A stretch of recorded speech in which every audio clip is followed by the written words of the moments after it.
Melanjutkan dari cerita sebelumnya, gelombang yang menggetarkan jiwa muncul di dalam hati Xiaoyan. Namun tidak ada sedikit pun perubahan di wajahnya. Tangan di bawah lengan bajunya dengan lembut membelai batu giok Dewa Tousei dan dia segera menghirup udara dalam-dalam. Batu giok kuno yang sudah lama tidak memamerkan aktivitas apapun, memiliki gerakan yang tidak biasa muncul saat ini. Gelombang kemerahan samar muncul di tubuh giok berwarna putih. Jelas itu karena area magma ini, atau lebih tepatnya dunia magma di bawah tanah. Hati Xiaoyan merasa 80% yakin bahwa tampaknya ada beberapa keberadaan yang terkait dengan batu giok Dewa Tousei di bagian bawah dunia magma, di mana seseorang mengalami kesulitan melihatnya. Perasaan mendidih diam-diam muncul di dalam hati Xiaoyan saat dia mengingat apa yang dikatakan Xun saat itu. Batu giok Dewa Tousei ditinggalkan oleh seorang elit Doudi. Doudi adalah ahli yang berdiri di puncak dunia ini. Jenis kekuatan yang dimiliki oleh seorang ahli yang telah memperoleh tingkat itu adalah sesuatu yang Xiaoyan tidak pernah saksikan secara pribadi. Namun dia masih bisa menebak secara samar-samar. Itu sudah cukup menakutkan untuk bisa menggoyahkan surga dan bumi dengan hanya satu tangan. Sesuatu yang ditinggalkan oleh seorang elit Doudi sudah cukup untuk menimbulkan badai berdarah di benua Dauki ini. Tentu saja, hal yang tertinggal juga harus memiliki kualifikasi untuk mengaduk kekacauan ini. Sederhananya, jika Xiaoyan bisa mendapatkan barang apapun yang ditinggalkan oleh Doudi, dia mungkin memiliki modal yang memungkinkan dia benar-benar bersaing dengan Hall of Soul. Poin ini sangat menarik bagi Xiaoyan. Tubuh Xiaoyan seperti ikan saat dia diam-diam memotong magma. Matanya tanpa sadar menatap ke belakang. Magma merah menutupi pandangannya, tapi samar-samar dia masih bisa melihat kegelapan yang menyebabkan seseorang takut pada dasar dunia magma itu. Tempat itu mungkin memiliki sedikit informasi yang berhubungan dengan batu giok Dewa Tousei. Panas yang membara di mata Xiaoyan berlanjut sejenak. Ketika dia berangsur pulih dari keterkejutannya, dia perlahan mengeluarkan nafas. Panas yang membara perlahan menyebar. Dia tidak mengembalikan tubuhnya dan menuju ke bagian bawah magma, meskipun dia tahu tempat itu bisa menarik perhatian batu giok kuno Dewa Tousei. Ini karena dia juga mengerti betapa berbahayanya tempat itu. Dia saat ini memang membutuhkan kekuatan untuk menyelamatkan ayahnya dan Yao Lao. Namun prasyaratnya adalah dia harus tetap hidup. Tentu saja, Xiaoyan telah melakukan banyak hal yang mempertaruhkan nyawanya di masa lalu. Namun dia selalu memiliki garis bawah. Kali ini jika dia segera berbalik dan memasuki dasar magma misterius itu, Xiaoyan tidak yakin dia bisa melarikan diri hidup-hidup. Jika dia kehilangan nyawanya, kekuatan besar tidak akan berguna lagi. Dia bukan lagi pemuda sembrono dari tahun sebelumnya. Dia tahu hal-hal apa yang pantas dilakukan dan bagaimana cara melakukannya. Selain itu, batu giok kuno Dewa Tousei adalah kunci yang membuka hal yang ditinggalkan oleh Kaisar Dewa Tousei.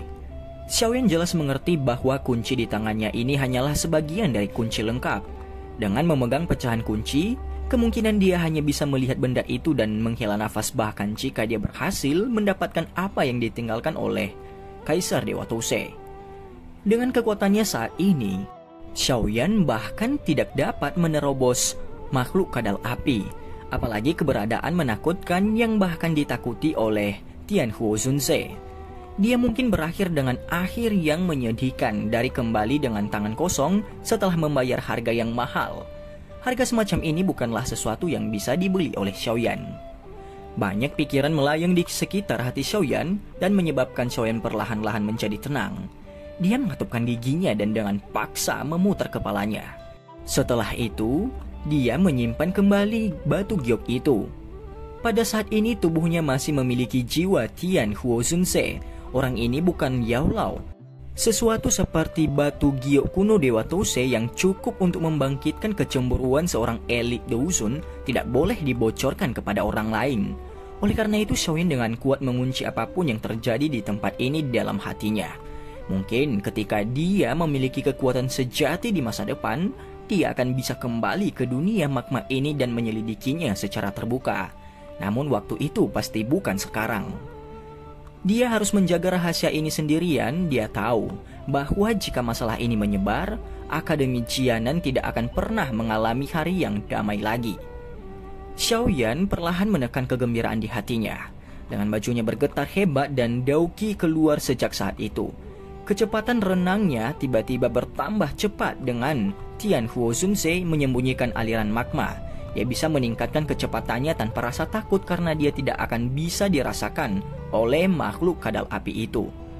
Dengan bantuan Tian Huo Zunze kali ini, perjalanan Xiaoyan menjadi sangat lancar. Sekitar 10 menit kemudian, dia meninggalkan area tempat makhluk kadal api berada. Suhu dan tekanan di dalam magma saat ini juga telah melemah. Jelas dia tidak jauh dari permukaan lautan magma itu.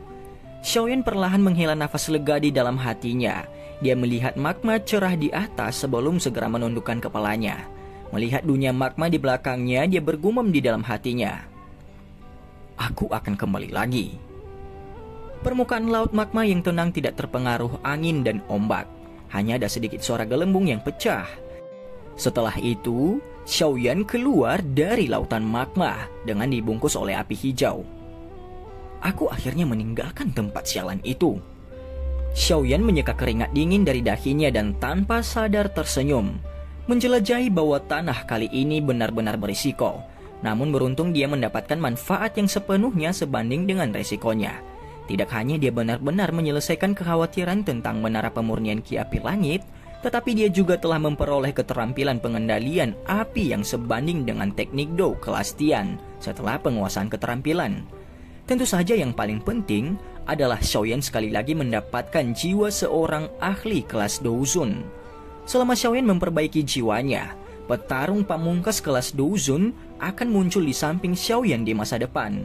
Seorang petarung kelas Douzun, kekuatan kuat macam apa ini? Meskipun itu hanya bertahan selama 1 tahun, waktu itu akan cukup untuk Xiaoyan. Dia akhirnya memiliki bantuan yang sangat kuat yang akan sangat membantu di masa depan. Xiaoyan menunduk dan melirik cincin penyimpanan putih salju di jarinya. Itu terbuat dari batu giok putih salju dan rasanya sangat indah. Seseorang akan merasakan perasaan halus saat menyentuhnya. Ada juga perasaan halus di dalamnya. Orang dahulu pernah mengatakan bahwa pria itu seperti batu giok. Yang mereka maksud adalah perasaan seperti ini yang menyebabkan seseorang merasa rileks. Sudut mulut Xiaoyan terbuka tanpa sengaja. Adegan ini telah menyebabkan dia benar-benar teringat dengan adegan pertemuan pertamanya dengan Yao Lao di kota Wutang saat itu. Hatinya merasa sedikit kehangatan saat dia mengingatnya saat ini. Jari Xiaoyan dengan lembut mengusap segel api di dahinya. Tinjunya tanpa sadar dikecangkan. Gumaman rendah untuk dirinya sendiri terdengar di dalam hatinya. Hall of Soul, tunggu saja. Aku akan datang dan menemukanmu. Pada saat itu, kita akan menyelesaikan semua masalah kita, ucap Xiaoyan dalam hatinya. Saya akhirnya bisa melihat dunia di luar magma lagi. Betapa aku merindukannya. Sosok jubah putih ilusi Tian Huo Zunze melayang keluar dari cincin penyimpanan. Dia melihat ke dinding gunung sekitar dan menghela nafas. Xiaoyan tersenyum. Tangannya menghadap dinding gunung dan saat sosok hitam melesat secara eksplosif. Akhirnya sosok hitam itu berubah menjadi penguasa Xuan berat dan mendarat di tangannya. Xiaoyan, jiwaku saat ini sangat lemah dan tidak bisa muncul terlalu lama. Saya akan menyerahkan masalah memperbaiki jiwa saya kepada Anda. Anda pasti harus ingat bahwa roh saya hanya dapat bertahan dalam waktu yang singkat. Oleh karena itu Anda harus memanfaatkan waktu sepenuhnya. Tian Huo Zunze mendesah secara emosional. Dia berbicara dengan sungguh-sungguh saat tatapannya beralih ke Xiaoyan. Xiaoyan tersenyum dan mengangguk. Dia berkata, Pak Tua, yakinlah bahwa saya bukanlah tipe orang yang tidak akan melakukan apa-apa setelah menerima hadiah. Tidak lama kemudian, Xiaoyan akan memulai perjalanannya ke dataran tengah. Jika Xiaoyan ingin bertahan hidup di tempat di mana yang kuat berkumpul, dia akan membutuhkan kekuatan, terlepas dari apakah itu berasal dari dia atau lingkungannya. Jika dia bisa dengan cepat memperbaiki jiwa Tian Huo Zunze, Xiaoyan akan memiliki pembantu tambahan di sampingnya. ini hanya menguntungkan Xiaoyan tanpa menyakitinya. Oleh karena itu, dia secara alami tidak akan memotong tepi sehubungan dengan masalah ini. Tian Huozunze mengangguk puas. Dia perlahan berkata, "Anda bebas bertanya kepada saya jika Anda memiliki pertanyaan saat berlatih teknik mengusir api 5 cincin. Karena Anda telah membantu saya yang tua ini, saya secara alami tidak akan pelit kepada Anda," ucap Xiaoyan. "Kalau begitu, anak kecil ini akan mengucapkan terima kasih banyak kepada Pak Tua." Xiaoyan tanpa sadar tersenyum saat mendengar ini dan berterima kasih kepada Tian Huozunze. Tian Huozunze melambaikan tangannya. Mungkin itu karena dia telah menggunakan kekuatan spasial sebelumnya, tetapi rohnya saat ini menjadi jauh lebih ilusi. Dia hanya bisa tersenyum pahit saat melihat ini. Setelah itu dia menghela nafas, dan tubuhnya bergerak berubah menjadi sosok cahaya yang memasuki cincin seputih saljunya.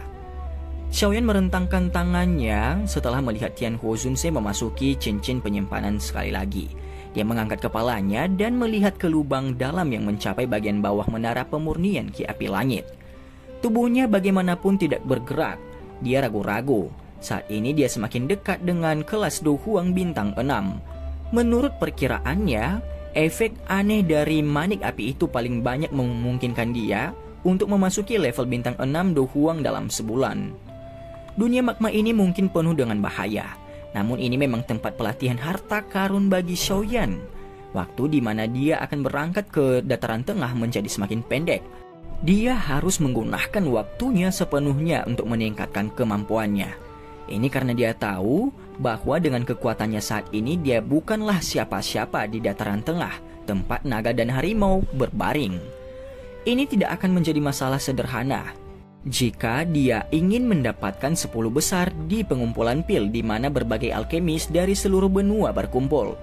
Semua ini mengharuskannya untuk berusaha sekuat tenaga. Xiaoyan mengambil keputusan di dalam hatinya. Dia tidak ragu-ragu saat tubuhnya bergegas ke gua gunung di dinding. Gua ini berada di depan tebing yang sangat besar. Cabang-cabang pohon menutupi dan menyembunyikan tebing gunung. Bahkan jika seseorang berjalan mendekatinya, dia tidak akan dapat dengan mudah menemukannya. Xiaoyan telah menempatkan jebakan sederhana di pintu masuk gua yang memungkinkan dia untuk dengan cepat merasakan siapapun yang memasukinya. Selama perjalanan penjelajahannya, dia telah memperoleh 100 manik-manik api. Itu cukup untuk digunakan selama periode pelatihan ini. Mereka kemungkinan akan cukup mendukungnya untuk mencapai level bintang 6 Do Huang. Oleh karena itu, dia perlu memastikan bahwa tidak ada yang akan mengganggunya. Tubuh Xiaoyan memasuki gua sebelum dia dengan cepat duduk bersila. Dia harus meningkatkan kecepatan pelatihannya dengan semaksimal mungkin. Waktu dengan tenang bergulir seperti pasir di antara jari-jari seseorang di dunia magma kuno yang sunyi dan mematikan ini. Waktu yang singkat tidak dapat menyebabkan magma tak berujung ini menunjukkan aktivitas sekecil apapun. Waktu menjadi tidak penting di tempat ini. Singkat cerita, sebulan berlalu dalam sekejap mata. Karena apa yang disebut manik-manik api, kemajuan Xiaoyan selama 1 bulan ini sangat cepat.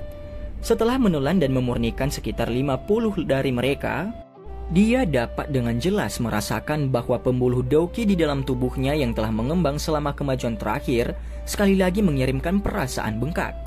Situasi ini memberitahu Xiaoyan bahwa dirinya saat ini sudah berada di puncak bintang 5 Do Huang. Selama dia memiliki kesempatan, dia akan dapat dengan mudah maju dan menerobos untuk menjadi bintang 6 Do Huang. Setelah mencapai tahap ini, Xiaoyan juga tahu bahwa terus fokus dan berlatih bukan lagi jalan yang paling optimal. Meskipun seseorang tidak bisa mengendur selama latihannya, dia juga harus tahu bahwa dia tidak akan bisa melakukannya dengan terlalu cemas. Sederhananya, pelatihan yang keras kepala akan menyebabkan seseorang menuruni bukit. Oleh karena itu, Xiaoyan menghentikan pelatihan siang dan malamnya yang konsisten.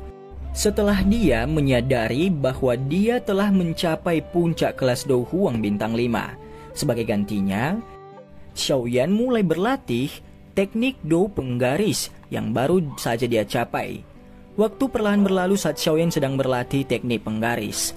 Selama periode berikutnya, Xiaoyan telah mengesampingkan masalah pelatihan Douqi-nya. Sebagian besar perhatiannya ditempatkan pada berlatih teknik Do ini. Itu menyebabkan dia menjadi semakin akrab dengan teknik penggaris pengaliran 6 tubuh bersama. Keterampilan pertama dari teknik penggaris ini adalah Splitting Flame, mulai ditampilkan olehnya dengan kehalusan dan kekuatan yang lebih besar. Singkat cerita, setelah dia melakukan pelatihan teknik Do, dia sekarang beralih untuk melatih Doki-nya untuk meningkatkan kekuatannya. Kemajuan kali ini tidak hanya memungkinkan Xiaoyan sepenuhnya stabil di peringkat bintang 6 Do Huang, tetapi juga menyebabkan Doki di dalam tubuhnya menjadi sedikit lebih panas. Xiaoyan mengerti bahwa ini pasti karena energi tempat ini. Namun beruntung dia memiliki perlindungan dari api surgawi. Dengan demikian kekerasan liar tidak mempengaruhi Xiaoyan. Perasaan kemajuan benar-benar luar biasa, ucap Xiaoyan. Xiaoyan merentangkan tangannya saat dia berdiri di pintu masuk gua. Dia tertawa pelan. Pada saat ini, pembuluh darah, otot, tulang, dan bahkan sel-sel di dalam tubuhnya semuanya tampak dalam kondisi puncak. Selama tangannya bergerak sedikit, kekuatan yang menunggu untuk meletus di dalam tubuhnya akan tiba-tiba meletus seperti gunung berapi. Dalam 2 bulan yang singkat, Xiaoyan sekali lagi menyelesaikan terobosan. Jika berita tentang kecepatan ini menyebar, kemungkinan besar akan menyebabkan cukup banyak elit Do Huang mati karena malu. Level ini adalah hal biasa bagi seorang elit Do Huang untuk menghabiskan waktu untuk berlatih selama 1 tahun atau bahkan beberapa tahun untuk meningkatkan kekuatan mereka dengan 1 bintang. Namun Xiaoyan telah menyelesaikan ini hanya dalam 2 bulan. Bakat dan keberuntungan semacam ini benar-benar sangat menakjubkan. Xiaoyan secara acak mengepalkan tangannya saat dia merasakan kekuatan dahsyat yang akan meletus kapan saja. Dia menggunakan kekuatan besar dan mengayunkan tinjunya ke arah dinding batu. Kekuatan luar biasa menembus batu yang keras saat semburan Doki membentuk lubang dalam yang lebih dari 10 meter. Dinding sekitarnya menunjukkan sedikit retakan, sementara beberapa debu batu menyebar. Jelas, kendali Xiaoyan atas kekuatannya telah meningkat dibandingkan sebelumnya. Itu dikumpulkan di satu tempat dan tidak menyebar, dan menyebabkan pukulannya memiliki kekuatan dan kecepatan yang lebih besar. Xiaoyan tersenyum, sudut mulutnya menunjukkan lengkungan. Dia baru saja akan menguji kekuatannya ketika alisnya tiba-tiba terangkat. Matanya melirik ke lubang yang menuju ke menara pemurnian Ki Api Langit. Sepertinya ada suara angin kencang yang muncul dari sana. Di bawah fokus Xiaoyan, suara angin deras di dalam lubang semakin dekat. Sesaat kemudian, sesosok muncul di depan mata Xiaoyan. Dan cerita pun bersambung. Terima kasih telah mendengarkan Mimin sampai akhir ya. Dan jangan lupa nantikan cerita selanjutnya.